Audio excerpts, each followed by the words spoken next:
ابھی آج جو ہم لوگوں نے پہلی تراویح میں 1.5 پارہ سنا، اس کا خلاصہ مختصراً یہ کہ سورہ فاتحہ میں چند باتیں بیان کی گئیں۔ شروع میں اللہ تعالیٰ کی وحدانیت ہے، پھر بندہ اس بات کا اقرار کرتا ہے کہ اللہ ہم تیری عبادت کرتے ہیں، تجھی سے مدد مانگتے ہیں، پھر دعا کرتا ہے اللہ کی بارگاہ میں اللہ ہم کو سیدھے راستے پہ چلا۔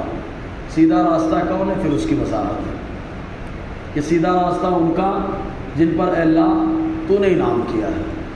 تو سورہ فاتحہ میں ایک آیت بہت توجہ کی طالب ہے، وہ ایاک نعبد و ایاک نستعین۔ اے اللہ ہم تیری ہی عبادت کرتے ہیں اور تجھی سے مدد مانگتے ہیں۔ تو اس آیت کو عام طور سے غیر پیش کر کے ہمارا مذاق اڑاتے ہیں، بولے نماز میں تو بول رہے ہو، قرآن میں بھی کہا جا رہا ہے اے اللہ ہم تجھی سے مدد مانگتے ہیں، پھر انبیاء کرام سے کیسے استعانت کر سکتے ہیں، ولیوں سے کیسے مدد مانگ سکتے ہیں؟ حالانکہ سورہ مائدہ ابھی آئے گی، وہاں پر اللہ تعالیٰ نے خود فرمایا ہے انما ولیکم اللہ ورسولہ والذین آمنوا۔ تمہارے مددگار کون کون ہیں؟ تو اللہ تعالیٰ خود فرماتا ہے تمہارے مددگار ہیں اللہ، نمبر 1 پہ، ورسولہ، اور اللہ تعالیٰ نے اپنے پیغمبروں کو مددگار بنایا ہے، والذین آمنوا، اور ان کو مددگار بنایا جو ایمان لائے، اور ان کے اوصاف اللہ نے کچھ بیان فرمائے۔ تو اب اس آیت کی تشریح کیا ہے؟ تو تفسیر بغوی کے اندر اور امام ابو سعود بغوی نے، اور ایسے ہی تفسیر البحر المحیط کے اندر امام ابو حیان اندلسی نے جو اس کی تفسیر کی ہے، وہ ایک مثال سے سمجھایا جا سکتا ہے کہ ایک آدمی کسی کے ہاں کام کرتا ہے، اب اس کے لیے کچھ ضرورت پیش آ گئی تو وہ اسی کے ہاں مدد مانگنے جائے گا۔ اب اس آدمی نے کہا مدد میں کیوں کروں؟ تو یہ مدد مانگنے والا بولے گا بھائی ہم تیرا ہی کام کرتے ہیں، تو مدد نہیں کرے گا تو کون مدد کرے گا؟ سمجھ میں آیا؟ تو فرماتے ہیں کہ یہاں اللہ تعالیٰ نے عبادت کو پہلے رکھا اور مدد کو بعد میں رکھا، مدد کو بعد میں رکھا، عبادت کو پہلے۔ مطلب یہ کہ بندہ پہلے عبادت کو وسیلے کے طور پر پیش کر رہا ہے کہ اللہ ہم تیری عبادت کرتے ہیں، اب مدد مانگنے کس سے جائیں گے؟ تو اے اللہ تجھی سے مدد مانگتے ہیں۔ تو یہاں وسیلہ بالاعمال کا ذہن دیا گیا ہے، اور اللہ تعالیٰ نے اس کی بارگاہ میں بندہ دعا کرتا ہے اللہ سیدھے راستے پہ چلا۔ کن کا راستہ؟ جن پر تو نے انعام کیا۔ کس پر انعام ہوا؟ انبیاء کرام پر، انعم اللہ علیہم من النبیین والصدیقین، صدیقوں پر یعنی سچوں کا راستہ، والشہداء شہیدوں کا راستہ، والصالحین اور نیکوں کا راستہ۔ یہ سچا راستہ ہے۔ جس جماعت کی تائید میں انبیاء کرام کے کردار ہو، ان کی تبلیغ ہو، صدیقین کا کردار اور تبلیغ ہو، اور ساتھ ہی ساتھ شہداء کا انداز شہادت ہو، اور ساتھ ہی ساتھ صالحین اور نیکوکار پائے جاتے ہوں، وہ جماعت کامیابی والی جماعت ہے۔ پھر اس کے بعد سورہ بقرہ کا آغاز ہوتا ہے۔ بقرہ مانے ہوتا ہے گائے، حالانکہ 2.5 پارے میں سورہ بقرہ، اور ایک ہی واقعہ ہوا لیکن بڑا اہمیت کا حامل ہوا، جس کی وجہ سے پوری سورت کو سورہ بقرہ یعنی گائے والی سورت کہہ دیا گیا۔ ہوا کیا تھا معلوم؟ حضرت موسیٰ علیہ السلام کے زمانے میں ایک آدمی نے مال کے لالچ میں اپنے بھائی کو مار ڈالا، چچا کے لڑکے کو، کزن کو، اور مار کر کے دروازے پہ لے جا کے جو شہر کا مین دروازہ تھا چھوڑ دیا، اور رات میں بھاگ آیا۔ سویرے خود ہی دعویٰ کرنے لگا ہمارے بھائی کو کس نے مارا، ہمارے بھائی کو کس نے مارا۔ معاملہ پہنچاتے موسیٰ علیہ السلام کے پاس، تو موسیٰ علیہ السلام نے کہا ایک گائے ذبح کرو، اور ذبح کرنے کے بعد اس کے دم سے مارو یا کسی بھی حصے سے مارو، اللہ مردے کو زندہ فرمائے۔ اب بات تفصیلی واقعہ ہے۔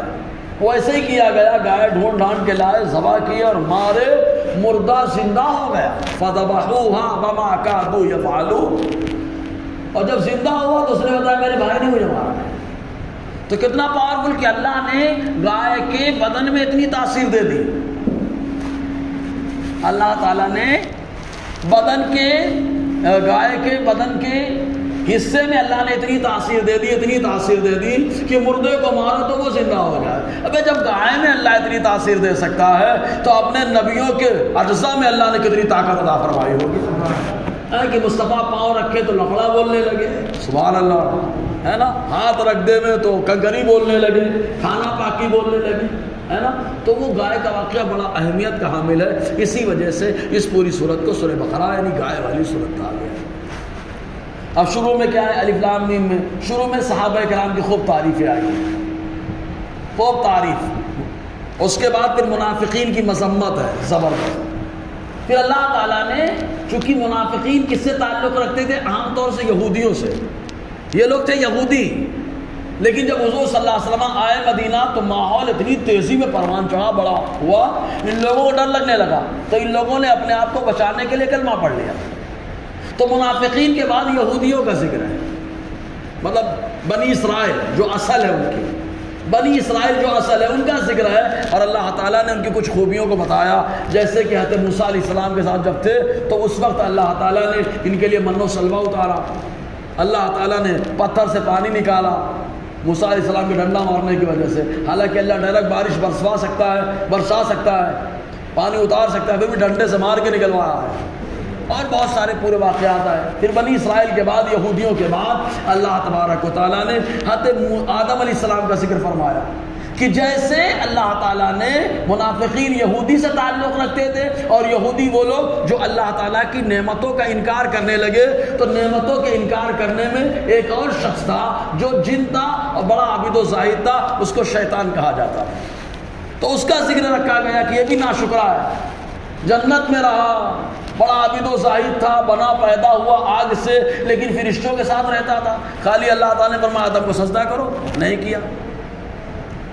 تو ناشکری میں قوم بنی ہے. یہودیوں کا ذکر ہوا اور اس کے بعد اس کا ذکر آیا، ابلیس کا. اور پھر ڈائریکٹ اللہ تعالیٰ نے اپنا پاور دکھایا تو سلیمان علیہ السلام کا ذکر فرما دیا کہ سلیمان علیہ السلام کی حکومت اللہ نے ہر چیز پہ عطا فرما دی.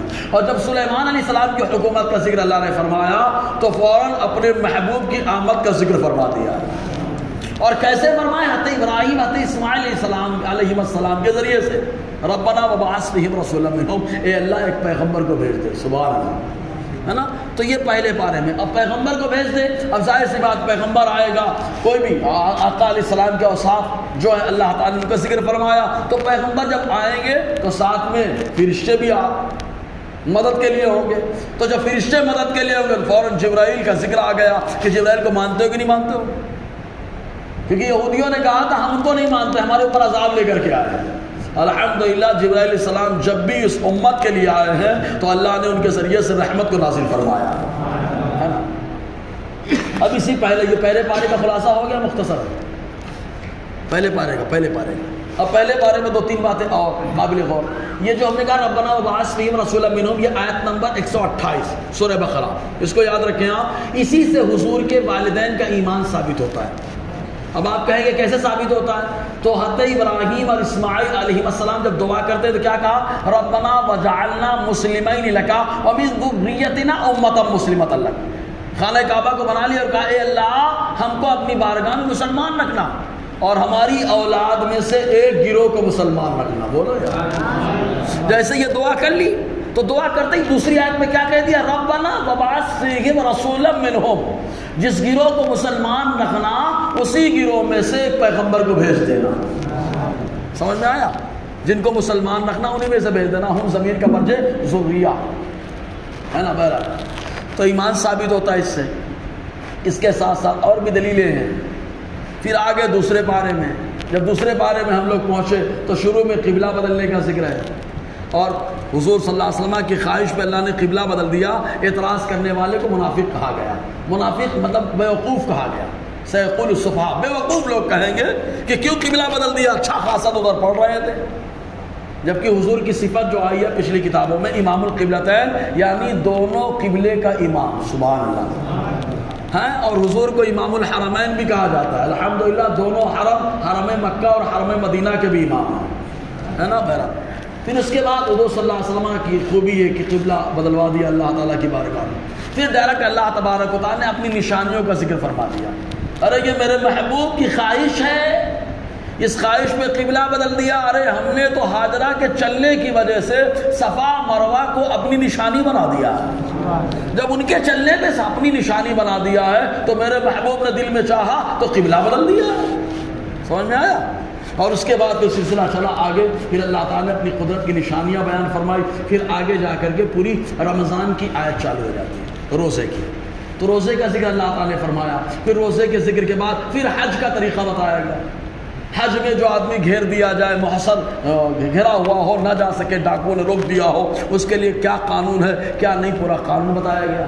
اور آخر میں جو ہم نے آیت سنی ہے وہ حضرت عبداللہ ابن سلام کے بارے میں آئی ہے، یا ایھا الذین آمنوا ادخلوا فی السلم کافۃ، اے ایمان والو اسلام میں مکمل داخل ہو جاؤ، مکمل۔ کیا معاملہ ہوا تھا؟ بنی اسرائیل میں حضرت یعقوب علیہ السلام کو اسرائیل کہا جاتا ہے، ان کا لقب ہے۔ یعقوب علیہ السلام نے منت مانی تھی، ایک بیماری تھی کہ اللہ یہ بیماری ختم ہو جائے گی تو مجھے اونٹ کا گوشت بہت پسند ہے، اس کا دودھ بھی پسند ہے، تو میں اپنا پسندیدہ کھانا نہیں کھاؤں گا، الا ما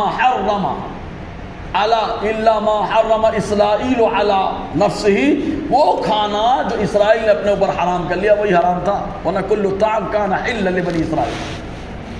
تو انہوں نے منت مان لی، تو حضرت عبداللہ ابن سلام جب ایمان لائے، یہودی تھے، بڑے عالم تھے، ایمان لائے تو انہوں نے کہا یار اسلام میں اونٹ کا گوشت کھانا کوئی فرض واجب تھوڑا نہیں ہے، اس کا دودھ پینا کوئی فرض واجب تھوڑا نہیں ہے، چھوڑ بھی سکتے ہیں۔ تو انہوں نے کہا نہیں کھاؤں گا۔ اللہ تعالیٰ نے فرمایا نا، اسلام لائے ہو، اسلام میں جائز ہے نا، تو یا ایھا الذین آمنوا ادخلوا فی السلم کافۃ، اے وہ لوگ جو ایمان لائے اسلام میں مکمل طور سے داخل ہو جاؤ۔ اور اس سے پہلے ایک شریر منافق کا ذکر تھا جو بہت نقصان پہنچاتا تھا، حضور کے پاس آتا اور بڑی اچھی اچھی باتیں کرتا، اور جب جاتا تو صحابہ کے جانور کو زخمی کرتا، صحابہ کے باغوں میں جاتا درختوں کو کاٹتا، اور کھیتوں میں جاتا تو پوری فصل جلا دیتا، یہ سب تماشا کیا کرتا، تو اس کا بھی ذکر ہے۔ بہرحال انشاءاللہ اور آگے گفتگو رہے گی۔ یہ آپ کے 1.5 پارے کا خلاصہ، کچھ سمجھ میں آیا؟ اگر آئے تو تھوڑا زبان میں زور سے لگا۔ اللہ تبارک و تعالی ہم سب کو فیضان قرآن، برکات قرآن سے مالا مال فرمائے۔